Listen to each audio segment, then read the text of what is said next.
US की supreme court पहुंचा तहव्वुर राना। 26/11 के हमलों का है मास्टरमाइंड। मुंबई 26/11 आतंकी हमले के आरोपी तहव्वुर हुसैन राना ने भारत प्रत्यर्पण रोकने के लिए अमेरिकी सुप्रीम कोर्ट का दरवाजा खटखटाया है। राना का दावा है कि पाकिस्तानी मूल का मुसलमान होने के कारण भारत में उसे टॉर्चर किया जा सकता है। 63 वर्षीय राना लॉस एंजलिस जेल में बंद है और अपने प्रत्यर्पण पर आपातकालीन रोक चाहता है। अमेरिका की बदलती विदेश नीति पर विदेश मंत्री ने दिया जवाब।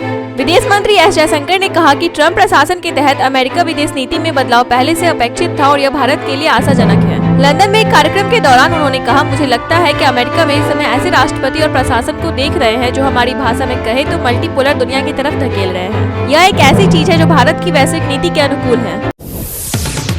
बिहार चुनाव से पहले कांग्रेस को तैयारी तेज करनी होगी। तारिक अनवर।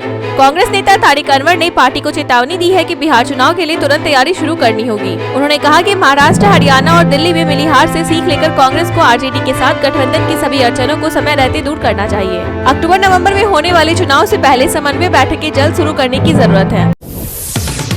लंदन में जयशंकर की सुरक्षा में चूक, भारत ने जताई कड़ी आपत्ति। विदेश मंत्री एस जयशंकर की लंदन यात्रा के दौरान सुरक्षा में चूक पर भारत ने कड़ी आपत्ति जताई है। विदेश मंत्रालय ने खालिस्तान समर्थकों की उकसावे वाली हरकतों की निंदा की। रिपोर्टर्स के मुताबिक एक चरमपंथी उनकी कार की ओर बढ़ा और तिरंगे का अपमान किया। मंत्रालय के प्रवक्ता रणधीर जायसवाल ने कहा कि चरमपंथियों और अलगाववादियों के इस छोटे से समूह के उकसावे की गतिविधियों की हम निंदा करते हैं। उन्होंने कहा, हम ऐसे तत्वों की तरफ से लोकतांत्रिक स्वतंत्रता के गलत उपयोग की निंदा करते हैं। प्रयागराज में बुलडोजर एक्शन पर सुप्रीम कोर्ट सख्त, योगी सरकार को सुनाया।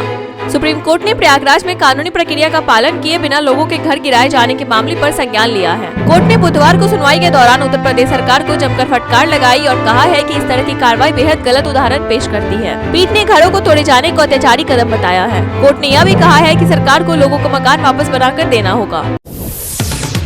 तमिलनाडु में ईडी की बड़ी कार्रवाई, मंत्री सेंथिल बालाजी के ठिकानों पर छापेमारी।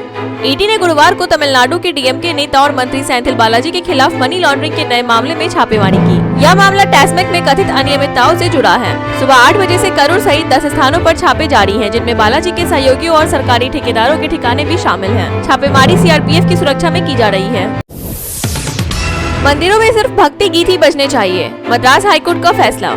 मद्रास हाईकोर्ट ने फैसला दिया है कि हिंदू मंदिरों में केवल भक्ति संगीत बजाया जाएगा, फिल्मी गानों की अनुमति नहीं होगी। यह फैसला पुडुचेरी निवासी वेंकटेश सौरीराजन की याचिका पर आया, जिन्होंने मंदिर उत्सवों में फिल्मी गीतों के इस्तेमाल पर आपत्ति जताई थी। न्यायमूर्ति डी भरत चक्रवर्ती की पीठ ने स्पष्ट किया कि मंदिर प्रशासन और भक्तों द्वारा आयोजित किसी भी कार्यक्रम में सिर्फ भक्ति संगीत ही बजाया जा सकता है।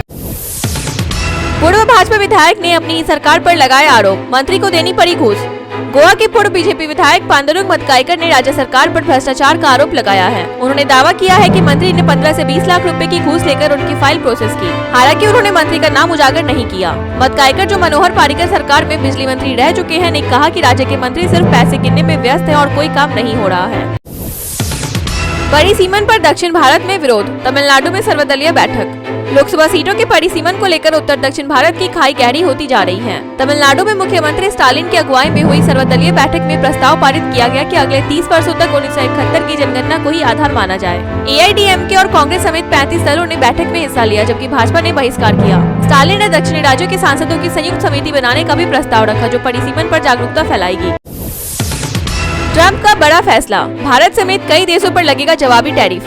अमेरिकी राष्ट्रपति डोनाल्ड ट्रंप ने घोषणा की है कि 2 अप्रैल से भारत, ब्राजील और चीन समेत कई देशों पर रेसिप्रोकल टैरिफ लगाया जाएगा। ट्रंप ने इसे अनुचित व्यापार प्रथाओं के खिलाफ उठाया गया कदम बताया। इससे वैश्विक व्यापार युद्ध की चिंताएं बढ़ गई हैं। वहीं भारत को उम्मीद है कि जारी व्यापार वार्ताओं के जरिए इन टैरिफ से राहत मिल सकती है। इस बीच वाणिज्य मंत्री पीयूष गोयल अमेरिका दौरे पर हैं।